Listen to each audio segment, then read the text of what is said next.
ガンダムオンラインで死傷事件が発生。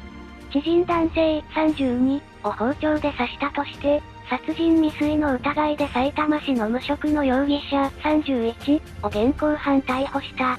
男性は腹部を刺され、重傷。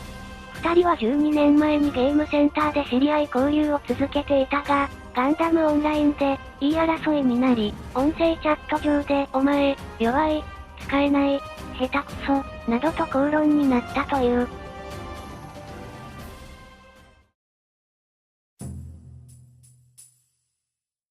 アレキサンドライト終身刑、FF11 で起こった事件。クエスト、任務。また任務を進めるのに要求される、アレキサンドライトの数と、ドロップ状況からコンプリートまでの年月が非現実的に長いことから、このような表現がされた。一般人ではとても無理で、廃人でもそこまでやらねえよ、という声が聞こえそうな代物。後のバージョンアップで必要数が低減され、入手が現実的になったが、あからさまなコンテンツ延命と受け取られた。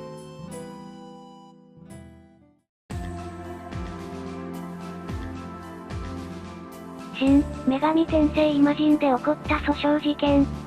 サービス開始当初、ユーザーがフォーチュンカードに10万円分費やしても特賞が出なかったことで訴訟。その過程で自分の顔を焼き、写真をブログで公開。裁判沙汰に発展し、途中まで経過報告をしていたが、ある日突然和解しました、とだけ書いて全記事を削除。事件はそのまま収束し、真相は闇に葬られる。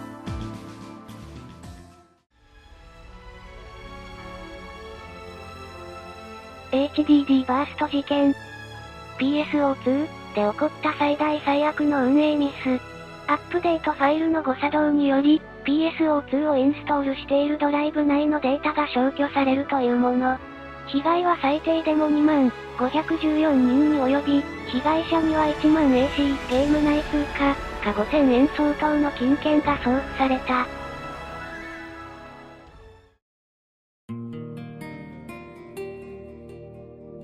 経験値1024倍事件。メイプルストーリーのイベント経験値が2倍キャンペーンのわずが、バグにより1024倍になった。その後、1024倍の時に稼いだ経験値は無効になり、そのバグが起きた時間に作成されたキャラクター及び、獲得経験値は全て削除された。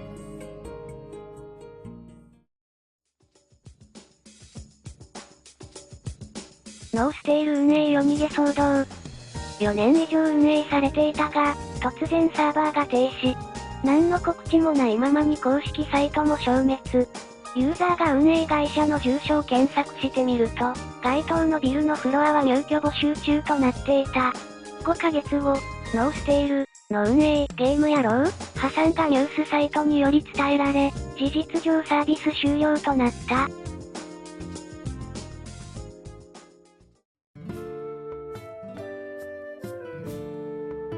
ドラゴンネスト1000万次元疑惑事件。高難易度のクエストを最初にクリアしたチームに、現金1000万円が支払われるイベントが開催。挑戦には武器の強化が必須で、完成15でマックスまで課金をし続けなければ作れない。ユーザーが課金し続ける中、〇〇〇さんが12征伐のアポカリプスメイスの強化に成功のログが流れる。その後13、14にも強化成功し、他のユーザーも全員チャットで盛り上がる。しかし14強化に成功したそのキャラを遮断者 BL に入れてみたところ、運営者は遮断することができません、と表示され、数分後そのキャラは消されていた。つまり、この強化成功ログは全て運営の自演だった。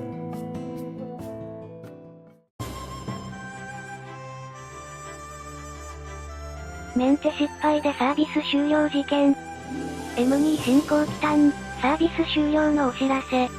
この度、ご利用いただきましたお客様へお伝えしなければならないことがございます。2011年10月21日より、サーバに致命的な不具合があったため、緊急メンテナンスを実施しておりました。なんとかサービスを再開すべく、サンカンド株式会社との間で調整を行っておりましたが、データ復旧が難しく大変遺憾ながら、終了の判断をせざるを得ない状況となりました。このため、大変急なお話ではございますが、本日2011年11月10日をもってサービスを終了させていただきます。実はこのメンテ失敗は嘘で、単にあまりに客がいないため強制終了とした噂もある。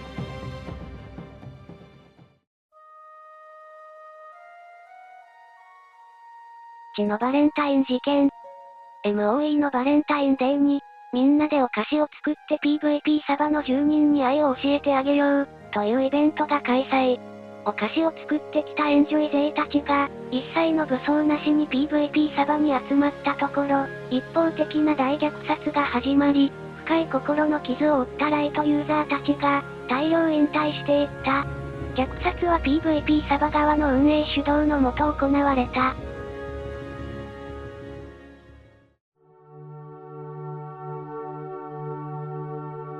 BR5RB の大虐殺。EVE オンラインで起こった最大規模の PVP。一人のプレイヤーが NPC に払うべき税金を滞納したミスから発展し、ギルド同士の戦争へ。この争いは21時間にも及び、損害はゲーム内通貨で11兆 ISK。日本円に換算すると3000万円を軽く超えることに。